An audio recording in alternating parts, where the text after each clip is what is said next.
Hello, my name is Renee Robinson, and I'm going to teach you how to do a percent yield stoichiometry problem.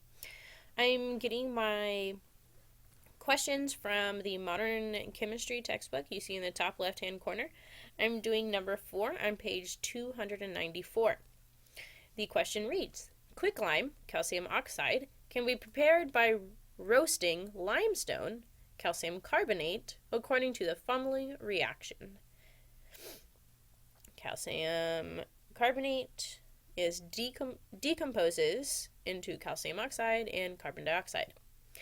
When 2.00 times 10 to the 3 grams of calcium carbonate are heated, the actual yield of calcium oxide is 1.05 times 10 to the 3 grams. What is the percent yield? Now, before we go, we need to know what percent yield is. Percent yield is basically a way for chemistry to admit that nobody's perfect. In a perfect world, we would get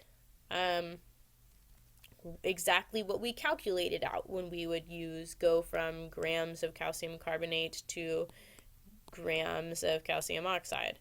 But that is just not the case. Unfortunately, we don't live in a perfect world, but chemists always want to try and get the highest percent yield possible. So, percent yield, we have a formula for, and that is our actual yield. And our actual yield is what we would get in a laboratory divided by the theoretical yield, which is what we calculate using stoichiometry, times 100, and that gives us our percent. Okay, with that known, we already have our actual yield, and if you're using a basic calculator, this would just be written out as 1,050 grams.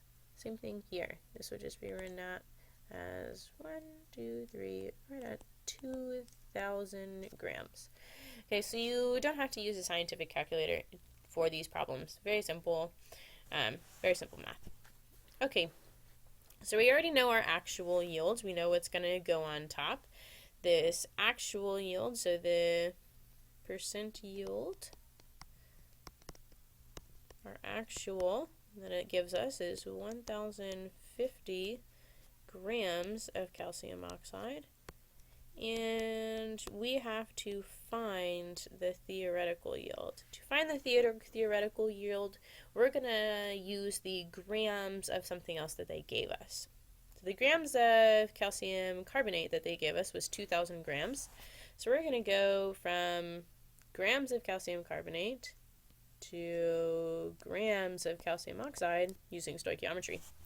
So again, always make sure that your equation is balanced in every stoichiometry problem, and in this one I can see is definitely balanced, but there is something missing. It says that when 2,000 grams of calcium carbonate are heated, when that means heated, there's usually a little triangle up here, so I'll go ahead and put it. Alright, so our equation is balanced. What is given to us is the 2,000 grams of calcium carbonate, and what we're trying to find is the grams of calcium oxide. So I always start in the top left-hand corner of our stoichiometry problem with what's given to us, 2,000 grams of calcium carbonate, CaCO3, also known as limestone, very popular rock in Texas, which is basically made up of nothing but fossils, which I think is pretty cool. Alright, we need to cancel our grams of calcium oxide, so we're going to put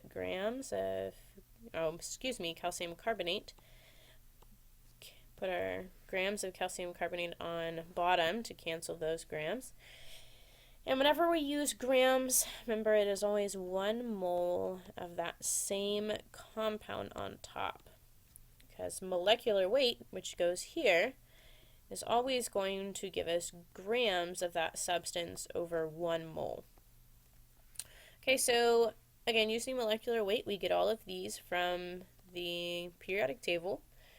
For calcium, we should get 40.078 for carbon, we should get 12.011. And there are 3 oxygens, and it's 15.99, but for the heck of it, we'll round up to 16.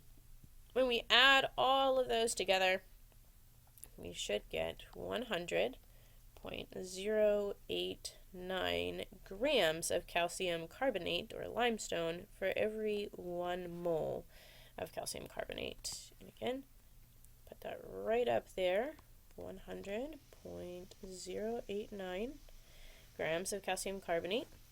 So now that we've canceled our grams of calcium carbonate, we now need to cancel our moles of calcium carbonate. So we're going to go ahead and put that at the bottom here. This is again our transition state, where we are transitioning from the compound that was given to us to the compound that we're trying to find, or in this case, the compound that we're trying to find the actual or percent yield of, theoretical yield of. Alright, so calcium oxide on top, calcium carbonate on bottom. Whenever we have mole over mole, we pull from the balanced chemical equation, and in this case, it's 1. Very simple. So now we have canceled our moles of calcium carbonate. We have moles of calcium oxide, so we'll put those at the bottom here because we want to cancel that so we can get to grams of calcium oxide, which we will go ahead and put on top. Again, every time that we have grams of calcium oxide, it's always 1 mole of that same compound on the bottom or on top, like it was over here.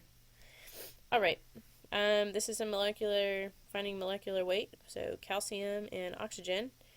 There is 1 calcium, 40.078, and oxygen, 15.99 or 16.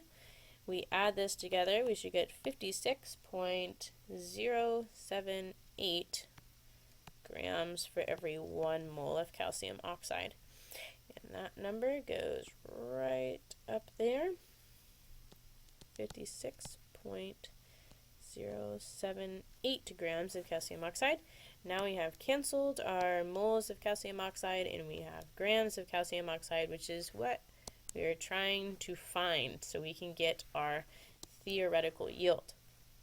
Okay, and now in your calculator, you can put 2,000 divided by 100.089. Never have to put in ones, but you could put times 1 divided by 1. And then times or multiplied by 56.078. And we should get around 1,120.56 grams of calcium oxide. So this is our theoretical yield. So we will go ahead and take this number and plug it in to our theoretical yield, our percent yield equation. 1,120.56 excuse me, grams. Now if we were to put this in a calculator, we would put 1,050 divided by 1,120.56 times 100, and we should get about 93.75%. Excuse me. And if you're looking, our problem only gives us 3 significant digits in both of them, so we should only answer in 3 significant digits, so it would be about 37.8%. And that is our percent yield, 97.8, which is excellent. A high percent yield is always what you want. In these percent yield problems, over 100% is never possible. That just means that you have a large percent error or a large error in your experiment, or maybe something got into your results that shouldn't be there.